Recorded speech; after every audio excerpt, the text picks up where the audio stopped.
episode 787, Brain Candy Podcast. Sarah Louise and Susan Louise here. Susan Louise. What did we recently realize about Louise? And it was something very funny. Thelma needs her Louise. Oh, yes. And then I was like, oh my God, Louise. Louise, right. I know. It's great. Should I get my name legally changed? Middle name changed to that? It's time. Yeah, like Eli and I will get married and they'll give me the option to change my name and I won't change anything except my middle name to Louise. Whatever. Like, where is this? I'll be like, it's a family name. It is a family name. Yeah. My family. How you doing, Suze? It's not. I'm okay. How are you? Oh, How you holding up over there? LIVIN. Just like, picking new crock charms every day. Keeping it interesting over here. Living on a prayer. You have no idea how much joy those little things bring me. And then I'm like, when I watch, I've been watching a lot of Love on the Spectrum. And a lot of times when I watch them, I'm like, this is what I'm like when nobody's around. You mean the Spectrum people? Yeah. Not everybody, but, some things. I'm like, yeah, I'm definitely talking to those stuffed animals every now and then. I feel like maybe it's just like living like life without a filter, and maybe like we all need to be a little more like that. Just embrace our weirdness. Well, recently on Things We Got Wrong, we explored an episode previously where you thought you had all the symptoms for like bipolar or something. Yeah. And then I think we concluded that like you're neurodivergent and there's so much overlap between ADHD, dyslexia, probably autism spectrum. Yeah. And whatever. So it's like, yes. Yeah. You have all of that. All of them. Yeah. And we think of them. I learned this on the show that, it's not like on a spectrum. Well, I think I learned this in school and then was reminded on the show, hopefully. But it's not like a spectrum of like high functioning to low functioning or like that. It's more like little groups of symptoms. These systems, people did you say? Symptoms. Symptoms. Yeah. It's like the neurodivergent school. And in that school are different cliques and different groups that hang out together, and the ADHD, there's like an ADHD club of symptoms. There's a communication club of symptoms. Yeah. Well, apparently I attract these people because everyone I know I feel like I'm divergent because all of you people are around me. I'm like the weird one. What just happened? Did you hear that? I know. Noise? I did hear. I heard a noise too. Oh, wonder why. Spooky. But y'all drive me crazy. But obviously, I love you because I keep choosing. You love a fun fact, and we got them. And I love a reactor, and you people tend to do that. And uncensored. It's great. Uncensored. Yeah. That's exactly it. I'm like, did I just become hyper-fixated on people and that's it? And I just learned when you a bunch watch of facts that show, about them. What is the draw for you? This is relatable content. I love it. Not all of it is related, but I think the awkwardness and the feeling of, I think it exposes what is a very universal feeling or highlights a very universal feeling. And these feelings and it's just our ability to tolerate discomfort, and discomfort comes in all forms. For some people it's like a first date, loud noises, textures of fabric, whatever it may be, and then I just feel like it shows, it just breaks so many stereotypes, and I absolutely love it. And I would love to have one of the cast members come on This Changes Everything. I'm going to try to get an interview with one of them. Anybody from the show. Yeah, because I think we would have such a great conversation. They also talked about how, I can't remember her name from the show, but I just saw an interview that she did, or a TikTok she did. Now her name is escaping me, and I apologize to her who maybe will listen to a future episode of this, hopefully, or episode of this in the future.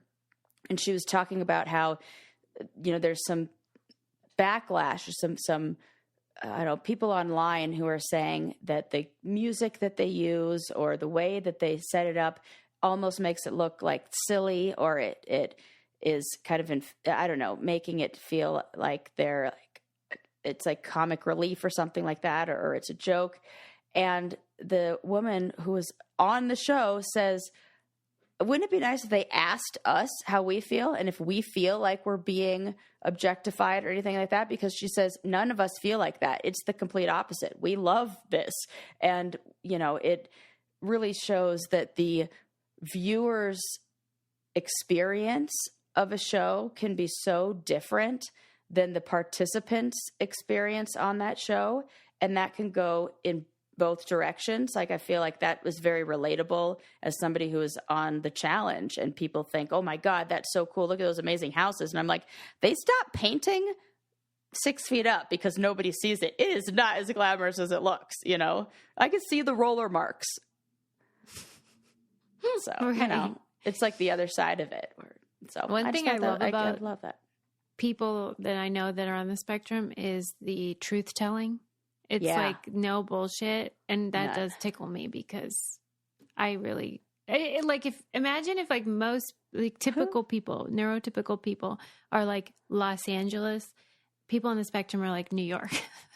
Like they just say it. Yes. They absolutely just baloney. Say it. Yeah. Mm-hmm. Like, what do we do? Yeah. And they're like, no, I don't like this. This feels uncomfortable. And that's, I think that maybe we should all be, it's kind of like what I was watching and thinking about what you said about like how the language that women can often use in emails. And I just am, you know, like more passive, and it feels like less aggressive, and we, you know, say, oh, we want women to change to be more aggressive and more like the men, but maybe they should change and be more polite like this. I feel like this when I'm watching that. I'm like, maybe we shouldn't make them be more like us. Maybe we should be more like them. Right. Let's all just start doing that. Yeah. There is a great scene where one gal is teaching, she's on a date with her now boyfriend, and she recognizes that he's very new at kissing, and she wants to teach him how to kiss. So she brings a cupcake for him and a cupcake for her, and she gives him a little lesson. And I'm like, if this isn't the cutest and best way to teach, and like not aggressive, and he's so receptive to this is a lesson in communication in relationships right now, and I give her an A on how to kiss, because how would a cupcake be helpful? Well, I think it was more like how to use your tongue in a soft, gentle way. So she was like having him hold it and like lick off. She's like, now look at how we could lick the frosting slow. And Lord, I was like, this is very sweet. Adam's volunteering. Yeah. Oh, he wants okay. A lesson, I heard that. or give a lesson. Yes. Wow. Yeah, and cupcake like, oh my kisses. gosh, I love this. Yeah, cupcake kisses. Hey, Danny is her name. Danny, she's doing the work of the Lord over there. She is just the cutest. And I'll tell you who else is doing the work of the Lord, and that is Dipsy Stories. Am I right? Talk about cupcake kissing. I think a lot of people who have been on this show could definitely use a few of these stories, because they help kind of model sexy behavior in a way. Like, if I think there's nothing that's more helpful in getting me in the mood or helping me create a vocabulary or language around talking sexy with my partner than listening to sexy stuff. Hey, there you go. That's great. Oh my God. You just repeat what you heard them say. Oh, that felt really good. Oh, I loved when they said that. Let me use that line in the bedroom. Done. Problem solved. I love it. Problem solved. You're dirty talking. And I mean, you can also find like wellness stories, sleep stories. It's not just smut. Just kidding. Right. It's not smut. I'm just joking. I just like that word. I do too. You know, if you want to get your motor running or handle your business on your own, this is steamy, hot and heavy, or just soothing and lovely. So you take the quiz and they'll tell you, we have an idea of what you're into, and here you go. For listeners of the show, Dipsy is offering an extended 30-day free trial when you go to dipsystories.com/braincandy. That's 30 days of full access for free when you go to dipseastories.com/braincandy, dipsystories.com/braincandy. Well, that's good. I'm glad you're watching some wholesome content as you convalesce. Right. Yeah. I mean, I watched I'm sure you've had hundreds plenty of of episodes of Modern Family. Hundreds. I watched all 11 seasons, and there are 25 episodes in a season. Oh, Lordy. They're only 20 minutes long. And some of the medication I was on caused sleeplessness. So there were nights where I couldn't even sleep. And it was like a marathon, nonstop. A marathon. A marathon what's his name? binge. Phil Dempsey. Phil Dunphy. Dunphy. Yeah. I really laughed for Eli's birthday or Christmas or something like that, I got him a viewfinder with, like those, I have it right here. Hang on. I'm going to get it for the listeners and the viewers. Oh, ow, moving too quick. Okay. It's like one of these guys. It's like the old classic. Viewer. And you put the little film in there, and then you hit the thing on the side, and you look through it, and it's like 3D. You can like make your own. And so I got that for Eli with our first and second year together, and then our trip to Croatia, and then a blank one for him to make.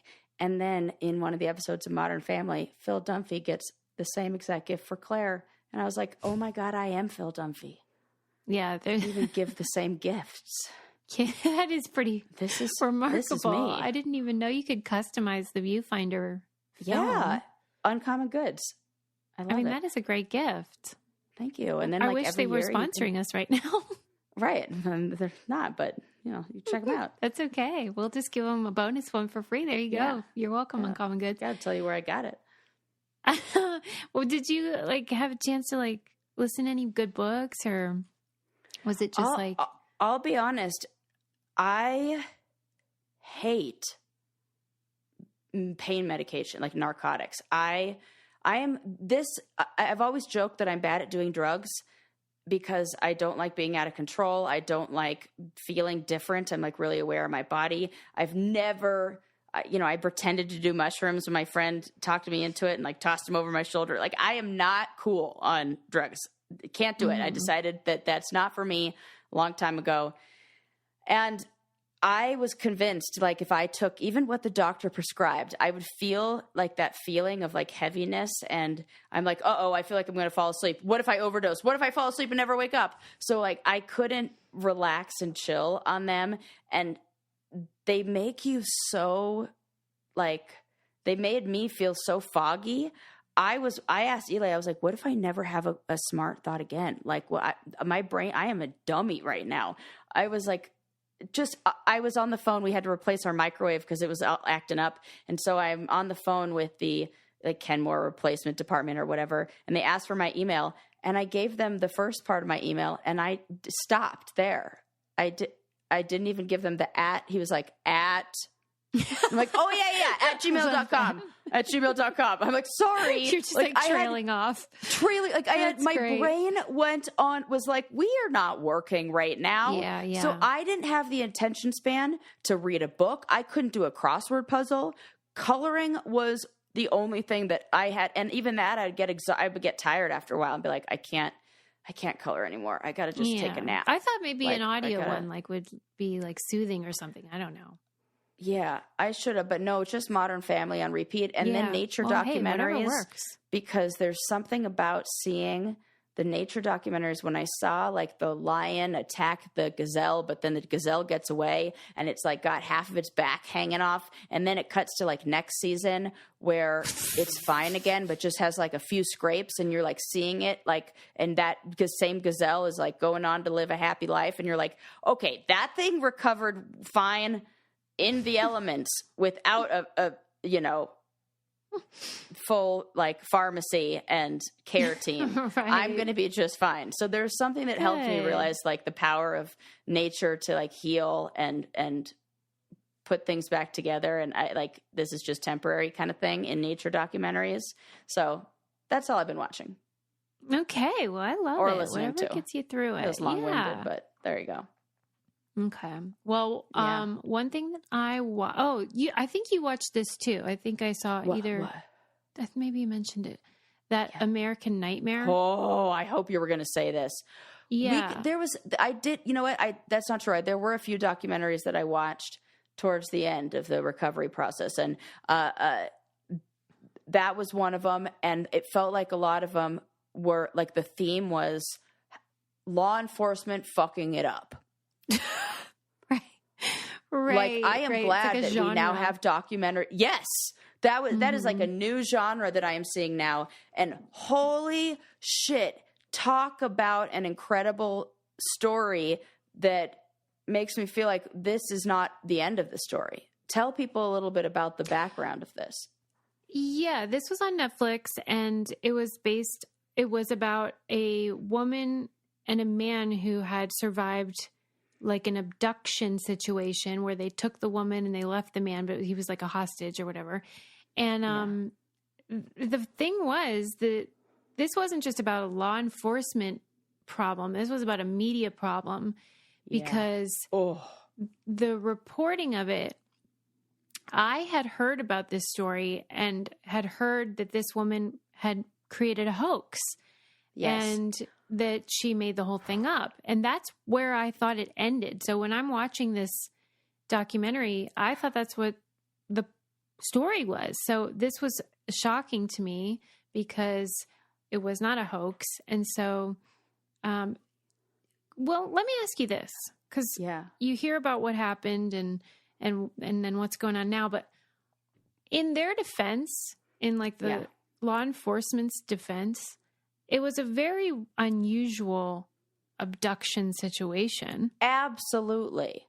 It was very, well, I think one of the biggest problems that I think the law enforcement agencies or, departments will always mention is that there's not a lot of between, like town to town or city to city information sharing, like the data is there, but it's not on a centralized server or something like that is shared. And so, those, like, what do they call them? Like MOs or there's like a name protocol? for them, like the profile, like the criminal, like, or like what they do. I can't remember what the fuck. See, my brain is on vacation. I don't know what the hell you're details like of the crime, they, unless you have a suspicion that a crime took place and you call them and say, hey, did this happen here? And like give them the information. It's not like you put that in the system and it goes beep, boop, boop, this same thing, which is stupid that it doesn't, because we got AI to do everything else. That's right. Maybe now this feels like, can we figure this out here? What's the problem? Yeah, and I think they fall into the same trap that medical professionals fall into, where it's probably a horse, not a zebra. So like, her abduction was a zebra. Oh, it was a zebra. And the timing of it coming out, or this happening, and maybe it was inspired. I don't know if this inspired any of the actual abduction itself, but Gone Girl was really popular. Like, it just came out and everybody was talking about it. And the detective said, oh, well, this is just like a Gone Girl situation, a copycat of that. She's trying to do that. And the woman came walking back to her house, and that is so weird. Yeah. Like, it did seem like, what the devil is going on here? Abduction victims don't typically like meander up to their front porch. You're like, hey, I'm home.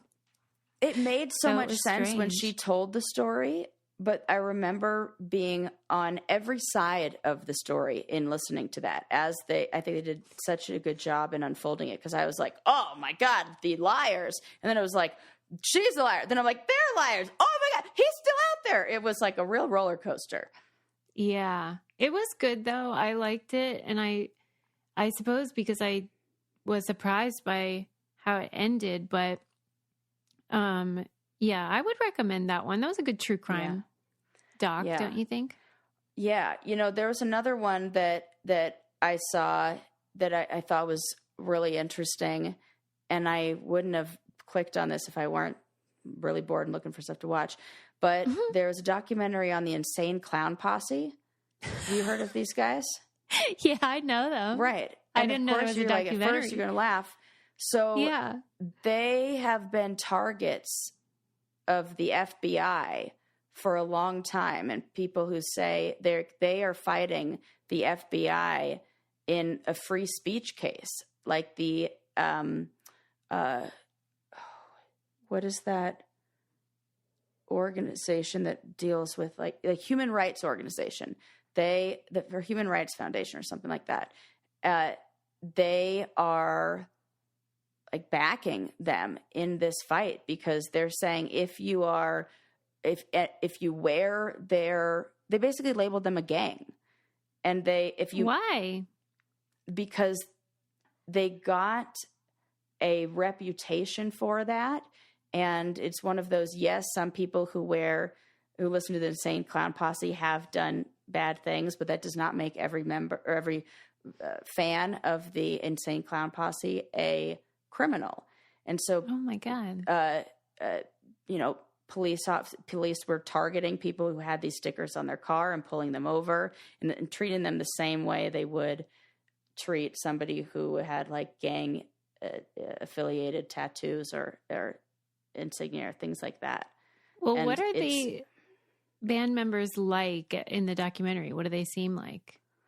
Well, family guys. They're people who are aware that they are putting on an act and doing a show for, and there were a lot of things they said that I thought were really intelligent, smart. They talked about how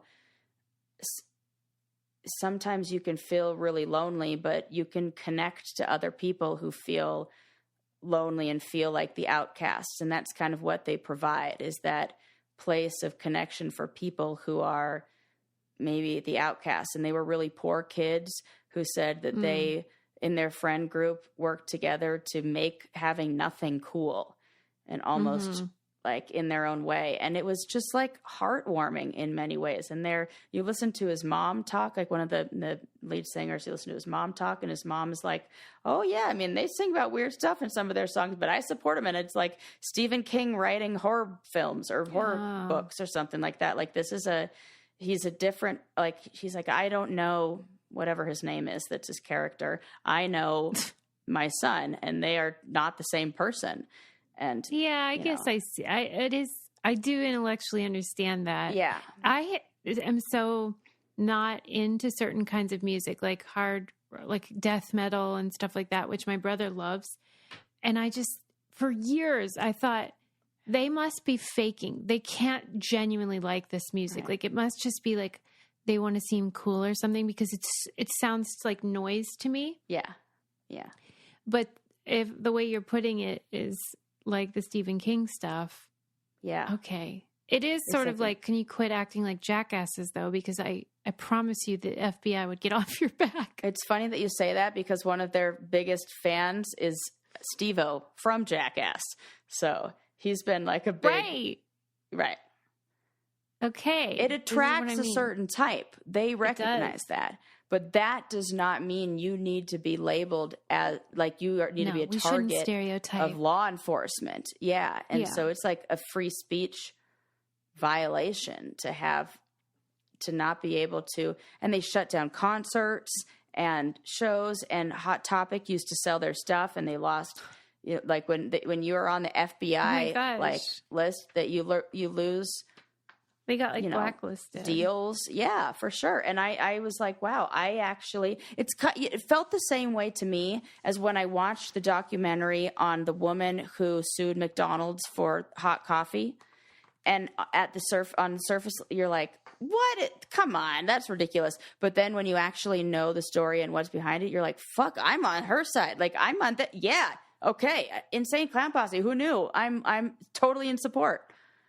Right. Still, not for me, the music, but I believe in what they are doing, and they're right to do it. She believes in free speech, and so do I. And I believe in it for every language, and that is why I love Babbel, language learning. So you can have the freedom to speak in every language. And you know what? Sometimes things are more colorful, like cursing in Italian. That's so true.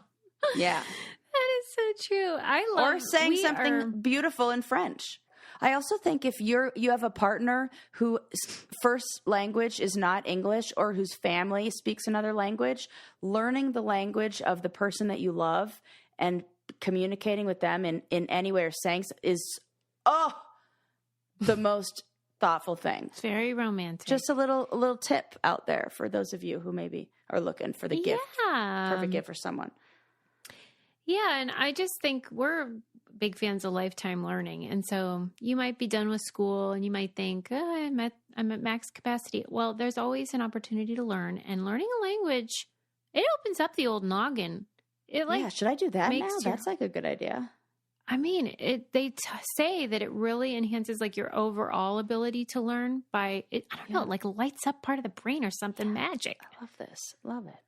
But it's also really fun and it's useful. And so why not? It's like you do these quick lessons and they found that it is even more effective than like a semester at school and stuff. You don't even have to put in a lot of time. Yeah. It's so cool. They have a limited time deal for our listeners. Right now, get 50% off a one-time payment for a lifetime Babbel subscription. Only for our listeners at babbel.com/braincandy.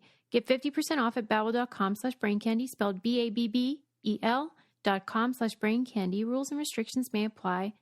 How fun is that? Yeah. I love it. Okay. Moving on. Okay, Insane Clown Posse. They're, I mean, what's the word? It's not like don't judge a book by its cover. Yes, totally. That's the truth. I don't want to step on you because I mean, you maybe have lots to say, but I am. No, give me your stuff with info. Well, some of the things that I wanted to mention. I know that you talked in the episode you did with Kelly about the documentary, "We Are the World." And greatest night. If that isn't a sign that this is your year to write the one-hit wonder, I don't know what is. They basically gave you a formula, which then inspired me. I'm like, okay, well now I have notes, and I was like, here are some things that we have to think about for your one-hit wonder. So, can we review some notes I have for this? Yeah, sure. I'm open. Okay, so I'm crowdsourcing one-hit wonder this. song. Yes. Here's what we have to do. We have to think of because I think getting people involved is going to be the $1 million move here. Like getting those one-hit wonder celebrities, artists, yes. Getting those one-hit wonder artists involved. So we have to think of something that they can all get on board with, and something that they like could translate into something that we can all get on board with. So like themes of like overcoming limited expectations, or what people's idea of who you are. Like we have to think of like a theme, you know. With We Are the World, everybody's like, yeah, I love saving starving children. Let's like do it. There are people dying. Well, I'm here. I'll sing about this. So we got to like get a theme that everybody will be like, yeah, I'm here with that. Okay. Yeah. All right. Then that would take. I would have to switch because originally I had said it can't be about anything. Like who let the dogs out. Okay. Right. Well, that's what I'm saying. I'm saying, like, if we want to after seeing this documentary, I was like, okay, that's how Lionel did it. That's how MJ did it. They were like, it's a do you want to save the children? And you're like, yes. So you have to be like, do you want to help depressed people who are feeling disconnected from their identity or feeling like they're not alone? Yes. And not under that. Yeah. I want to like post-COVID, like fighting like mental illness things, and something about like how high. It's not about how high you fly, but how long you soar or something. It feels very Top Gun-y and like Americana. People will get on board. I can just see it. Like okay, that's true. Okay, these were my thoughts. These are my thoughts. Yeah, I mean, he eliminated the barriers because he figured out how to get everybody in the room at the same time by like. Yeah. They were already right there at the AMAs. Great. It's so smart. I would say that night was halfway sponsored by cocaine. Let's be honest. Sarah, when it got to like 4 a.m, I would have been out of there. Yeah. Yeah. Are you kidding me? I'd be like, you know what, Stevie Wonder, you can it. And you're weird. Like, was he the one that suggested like Swahili? Yeah, and then it was like that's not even where they're from. It's like I see the intention versus impact. I did think there was a line that I thought was so great where somebody said Stevie Wonder could sing the phone book. Yeah. And I was like, that is such a great compliment and such a great I did like it. But come on. 4 o'clock. And I remember my parents would never admit to it, but their friends, as soon as I became an adult, started talking more openly about what nights in the film industry were like back in the 80s and 90s. Yeah. The whole industry ran on cocaine. Wow. Come on. America runs on Duncan and the Hollywood runs on Yes, Hollywood runs cocaine. on cocaine. Yeah. I mean, but it's embarrassing that I didn't even think of that. I just thought, wow, they are dedicated. Please. And then as soon as I saw, they tried to say like, yeah, sure, that I can't remember who it was who had like a little too much wine and was really struggling with this part. And I feel like wine was not the only thing that gentleman had. That was, I was watching that. I was like the chaser. No, correct. That was something to mellow him out, bring him back down. So, but you were telling me off the air how you were a big part of the film industry's version of We Are the World. Yeah. So as I was watching, my parents were in the film industry. My dad was an art director. My mom was a wardrobe stylist. And one of the earlier jobs they did was it was 1991. And it was for the Gulf War in support of the troops. And this was like, I think in the We Are the World documentary, Afterglow. they talk about how this was like a theme, that this became something that was real popular for celebrities and musicians to kind of do. And they realized that they can like help like this. I don't know, but maybe it's because things became more like, I don't know, we could see these things more with media. The video and era. Now that, yes, is that before these were hidden away and now they were, I don't know, in our face. So we're like, oh shit, we have to do something if we're making all this money. And so anyways, back to the story. So yeah, they did this video called Voices That Care that came with a tribute and with a song. And it's the actor version of this. So they had some musicians, Kenny G, Sheena Easton, who participated, and Celine Dion, you said. Celine Dion, yes.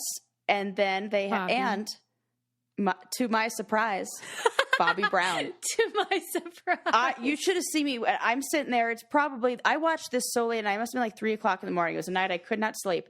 I'm sitting there, high as a kite on painkillers, I'm sure, watching this. And I'm like, wait a sec. That's Bobby Brown? Wait a minute. I've met Bobby Brown. I was so mad that you couldn't have been there in that moment of discovery with me to be like, oh my God. I was like out loud to nobody. Well, obviously, like, again, high on painkillers, prescribed people. And, so that was a real hoot to learn that I had already met him. And cause I remember this was a set that my mom was, talked all the time about how she took me to this set and how I was there when they did this because there were so many actors there. She goes, oh yeah, you met this person, this person, this person. And my favorite part of the story though is like, I think that you still might be high up on drugs because you sent it to me and said, quote, I think it's better than We Are the World. It is. I think the song itself not. Is then I listened to it and I was like, oh yeah, that's not. I took it. I rolled it back. That was my first thought. Yes, I was coloring. Yes, correct. I realized that when I was like, oh, I see why this is significantly. Why We Are the World is significantly better. It's so and the funny. solos and everything. Yeah. I think they did probably have more maybe like entertainment value. It looks like it's power, like in that way. Well, and like the video is more elaborate and different cuts and stuff, whereas We Are the World is real bespoke. I mean, they just cobbled that thing together. It felt like Well, when you're high on cocaine, what do you expect? Right. But wow, Voices That Care, everybody. And okay, the point here is let's not lose our focus. Right. That we are about to make the next. Oh, wow. The one hit. Right. Yes. I'm saying we have the background. We have the template. We have the artists, I think we just need to, I'm really on board with this. Need to get in touch with like Right Said Fred. Yeah. And like get on and please can you please let there be a rap chorus to this? Yes, Sarah goes. Please let there be a rap verse. She goes, I think Voices That Carry is better. They even had a rap interlude with Will Smith. It's classic. She loves a spoken word element. She really does. I do. I really, really do. That's your stylistic preference. Yes, I think that can happen. Right, said Fred. So, but thank you for your contribution to like my project this year. I mean, I got behind schedule whenever I had my injury. I don't know, it really derailed me, but I think that's your writing finger. What if it's my conducting? It's like a green thumb. It's like your musical thumb. Like you need that. Stop. Green thumb for growing plants. Musical thumb. I don't know. Yeah. So I'll get back on track though. Don't you worry. Okay. And another way that I'll get on track is by giving my kitty cats Smalls cat food because it's the best thing ever. Just ask them. Meow, meow, meow. Meow, meow, meow. Darn day long. They just can't get enough. They love it. And I love it too because it doesn't smell. And most wet cat food is so disgusting. Ugh. I mean, like people have a cat because you can smell from their garbage. I mean, that's true. Right. It's really gross. And this is not like that. It's human grade and it does not smell. I don't know how they do it. And it's tasty, evidently, because they love it. Treat those kitty cats as something special. You can try it risk-free. We always love that. It's 2024. Are you feeding your cats cat kibble? It's like the equivalent of giving them like bar snacks for life. Yeah, it really is. Like saltines forever. Saltines. Ugh. That's exactly right. Head to smalls.com/braincandy and use promo code braincandy at checkout for 50% off your first order plus free shipping. It's the best offer you'll find, but you have to use our code braincandy for 50% off your first order. One last time, that's promo code braincandy for 50% off your first order plus free shipping. All right. Anywho, let's move on. Shall we? Next on my agenda. Oh, this was fun. I don't know what, I guess it was Groundhog Day. There was this local news station that did I guess it was for Groundhog's Day, like a, experiment where the 2 weeks leading up to Groundhog Day, they had, did you see it? I saw this. I'm so glad you reminded, I saved this and things to talk about this, but I'm so glad you brought it up. Okay, so the deal was, if you didn't see it, was the first week they had the men wear the same outfit each day, the same suit and tie and all that. And then the next week they had the lady. But noticeable. Like, it's not like it was just you can argue men's clothes is less flashy. They had a bright red tie, something that you'd be a dummy to not recognize is going on.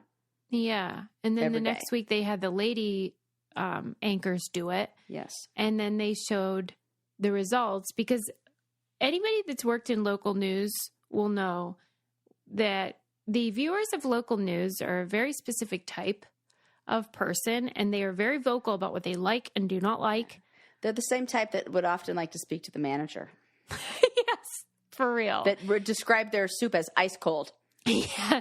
And they tend to be older and have a lot of time to, kvetch. Pontificate and kvetch, and they think their opinion really matters. Mm-hmm. And they did not put up a stink whenever the men wore the same outfit, but boy, oh boy, those emails came rolling in. Like people were offended, outraged that they would do that. Like how and it said so. Oh my gosh, that none of the men got that. Not even a single fucking email. Not one. There is nothing else but sexism that explains that. Nothing else. I really, on one hand, we love fashion. We love that it can be an expression of our identity, personal tastes, or just our mood that day. That's fun. Yeah. Well, the downside is some days you just maybe want to wear the same outfit again. Right. Or whatevs. and you just aren't really allowed. Even on Instagram, I think people feel this pressure to not wear the same thing too much. Not duplicate things. Yeah. Under one of my pictures, some guy wrote, "I've already seen this outfit." Well, like I wear them more than once. Yeah, it's my clothes. In fact, when I watch a TV show and they show the actors in the same clothes, I think it's a brilliant move from the wardrobe department, because it's like makes it seem like they're actual people and relatable. Or it'll be like, well, because I've been watching Modern Family, the middle sister who wears her older sister's shirt in a future episode. I'm like, so fucking smart. Good job. You know, that kind of stuff, like the idea that we have, and it really says that how we dress is for other people, not for us. And that is not how it is for the men. And that's fucked up. Right. That's the thing. And by us, I mean women. Yeah. Yeah. I mean, clothes signal all kinds of things. Wealth. Yeah. Gender. Yeah. Lots of stuff. And that can be useful. But like, then you have Zuckerberg. Can you imagine if a female CEO wore a hoodie every day? Right. I mean, right. We would not take her seriously. Right. And even that Holmes lady, she tried to wear that turtleneck. I was just going to say. We still didn't take her seriously. We're like, nope, you can't do it. I think we did take her seriously. It's just we shouldn't have. Right. Maybe that's it. Oh, yeah, God, but I mean, funny. The uniform dressing is not permitted for most women on television. I feel like this would be another thing that falls into the category of, would you criticize Dwayne "The Rock" Johnson for this? And the answer would be no. You'd just be like, there's probably a reason why he's doing that. We're just going to trust that he's... I mean, they talk a lot about it whenever Barack Obama, there was something about how he had... He had a person who chose his clothes every day because he recognized that the human brain can only make so many decisions. And he wanted to save those decisions for actual important matters. So he had outsourced decision making of things that didn't necessarily and everyone was like, him. "Wow, what a guy!" But imagine if Michelle did that. Oh, they'd be like, "What? She can't dress herself?" Well, and like if she wore the same stuff all the time, you know, whatever. It's just a different set of rules. Oh yeah. Please, we see that with the royal family, too. Oh, my gosh, right? Please. Yeah. Nobody's like, what did Prince Charles wear? Like, who the fuck cares? King Charles, whatever. Right. There's a good and bad to it. Right. Okay, so that was that. Yeah. God bless. I would love to hear what our listeners think that represents or means. Like, what that says. The double standard. Yeah. Yeah. Male and female. What do men think about that? How about I watched a documentary called The Pez Outlaw. Like Pez dispensers? Yeah, Pez dispensers. Wait, was this about I think I saw this. How do you not about the know? Guy who made his own version of the Pez dispensers and then because there's like only one place that manufactures them. This is so funny though. Were you ringing a bell? Falling asleep when you watched it? Oh, yeah. And why didn't we talk about this? Tell me more. It's so funny. Okay, so the Pez Outlaw. This was recommended to me by many brainiacs. That's how I knew I had to watch it, because they were really like insistent that I needed to watch it, and they were right, as they always are. It was on Netflix, and this is another fellow who's neurodivergent. He has OCD and bipolar, and he has a real long, like ZZ Top style beard. And he always has to hold a paper towel in his hand. It's like one of his comfort whatevers. And he was just like a machinist, and he's a regular guy. And then but his OCD made it so that he collected things. So he collects cereal boxes. Is this ringing a bell? Yeah, because the image of the I remember some of the Pez ones that he made, like the guy with the big cheeks. I'm like, that. Yep, I remember this. Yeah, Bubble quirky. Boy. I love this. Yes. Yeah, so he collected cereal boxes, and I just was so tickled by how he did it, because he would like deconstruct the box and like lay it flat and file it away in a file. I loved that. I like file. It was all organized. Neat and tidy. Yeah. Them like, and the more was on the box, he loved it.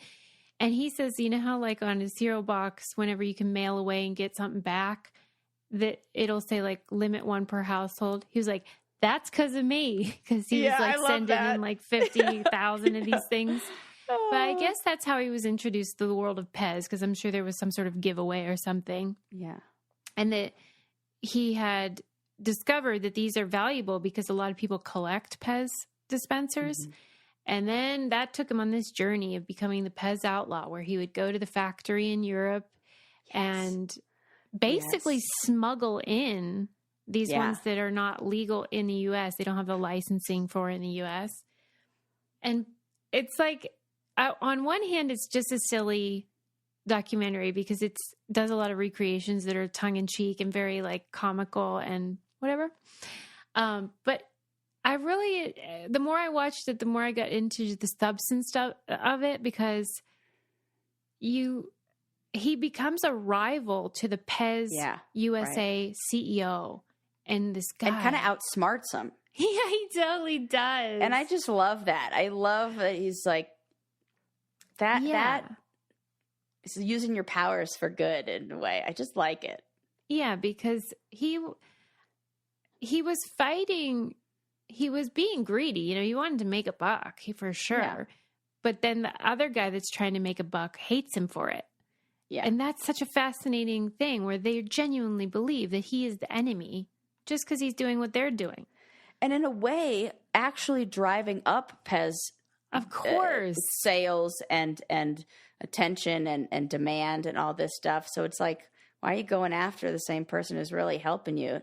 And yeah. I did want to talk to you about the idea though, because I recommend the film. I think everyone would enjoy it. It's fun and it's interesting, but they touch on, of course, the idea of collecting. Yeah. And, you know, there is a component of like, it's sort of illogical. Yes, totally. And it is there's a gene for it. I have, in my 23andMe, it came up that says you are somebody who, like, it basically, like, it is hard to part with items or would enjoy collecting things. Like, that you can identify. Your genes? Yeah, well, my 23andMe says that I have I am a person who is more likely to be someone who would do that. And they are correct. Would you like to see my rock collection? And the plants behind you. Right. Anything. I'm going to be like, I have to have all of those. There's something that... It's got to be the neurodivergent thing. Yeah. And it's also got to be like a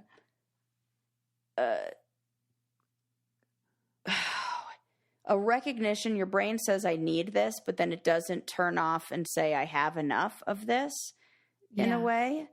And it's positive that we say, ooh, I need this thing, but it's almost like overactive. And that is so funny. I think that's it. Yeah.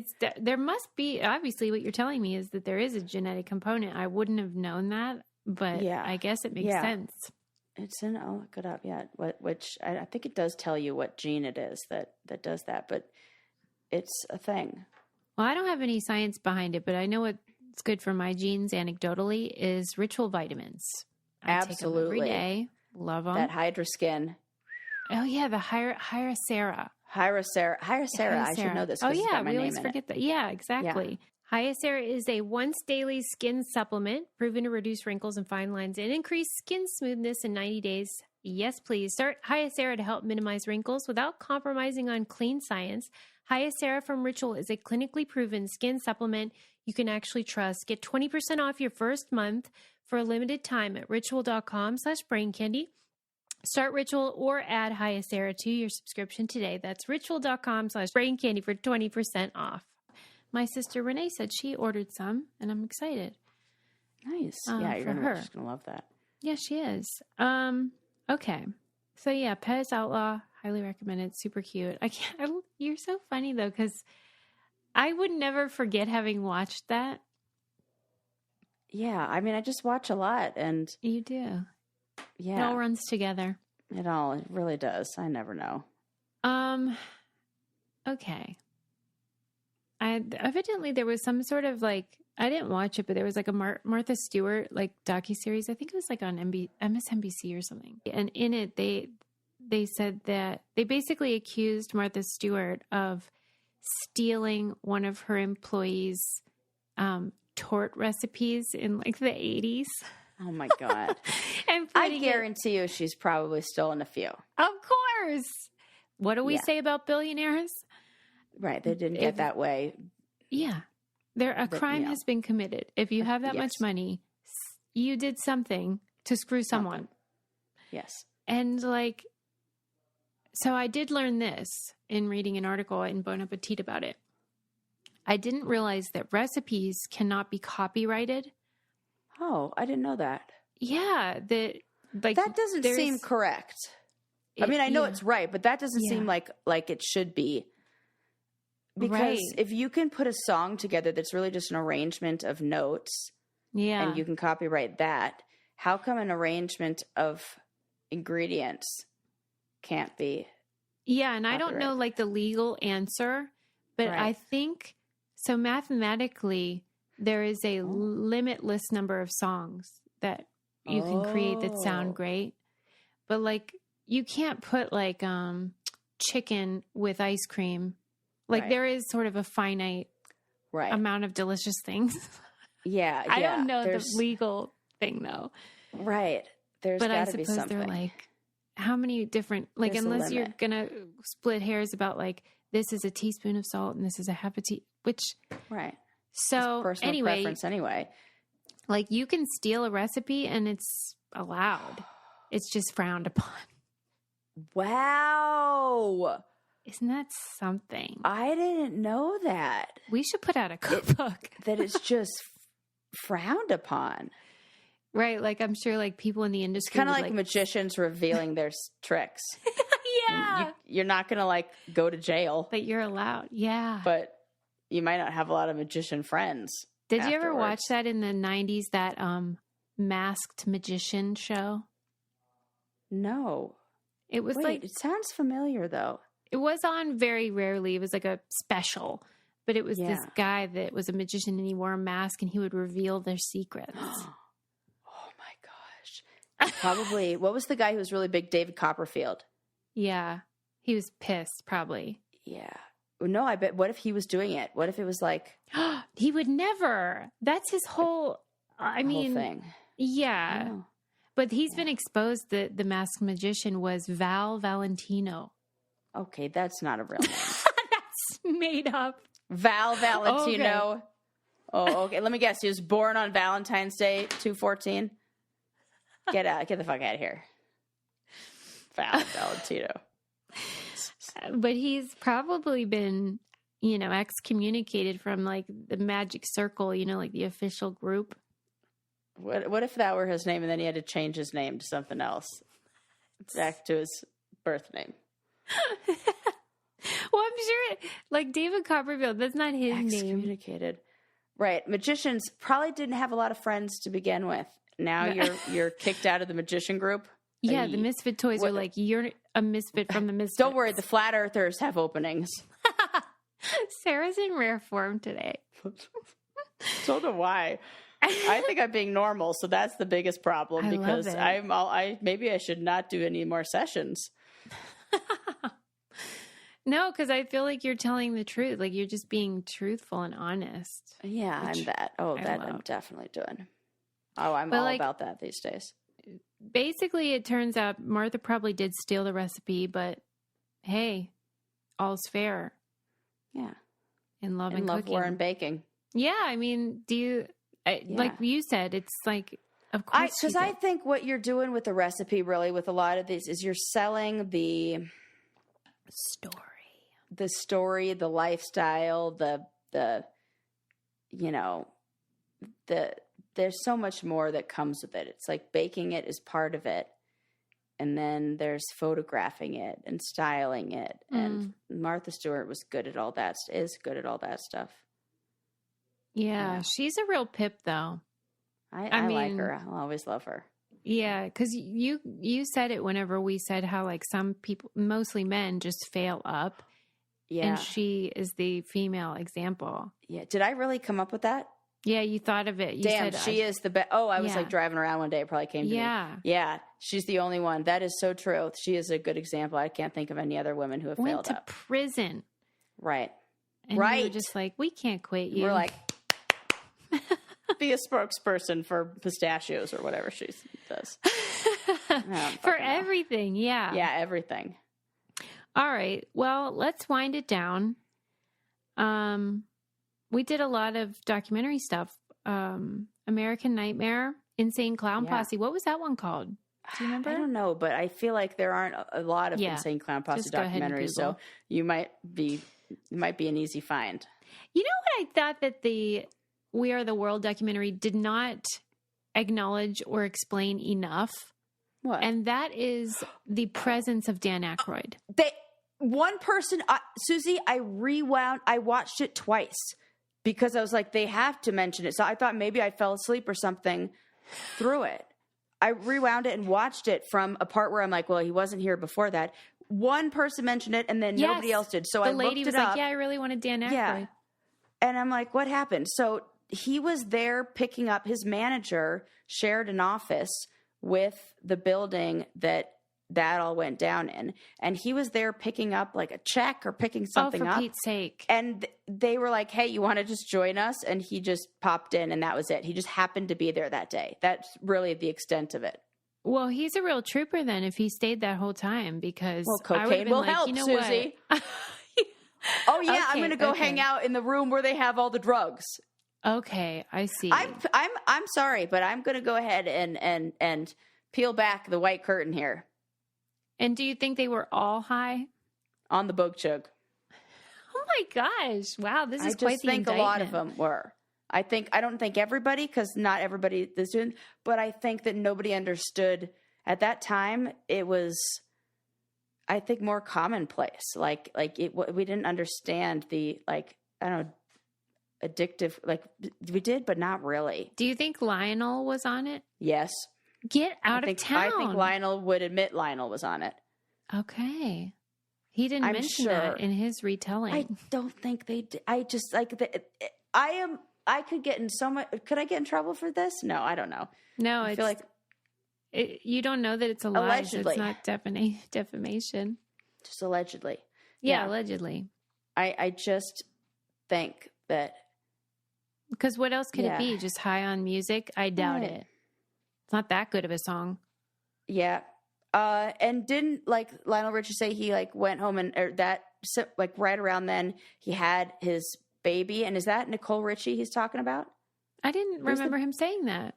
Yeah, he said he had a child right after this or right before this or something about it that made him, I don't know, extra want to get out of the house. Yeah. Or maybe that's it. That's funny. Yes. Okay. And then Pez Outlaw, super fun. Local news exposing. Oh, Richie, who was outright addicted to. Oh no, that's her. They gave me his daughter who talked about struggling. Nicole Richie, who's talked about struggling with addiction of heroin and cocaine. The whole Richie family's going down today in this episode. So nobody's safe. Some people say that Lionel Richie was on coke when he wrote the song All Night Long, and that might be what the song is about. Oh my God.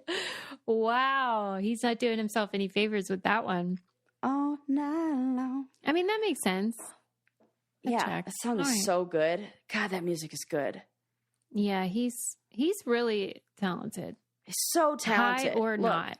Yeah, I mean, listen, I'm like, did you, we're going to have to talk about, I know we're winding it down, but I'll talk about this in the next episode. Sarah's winding up. I know. We'll talk about the next one. All right.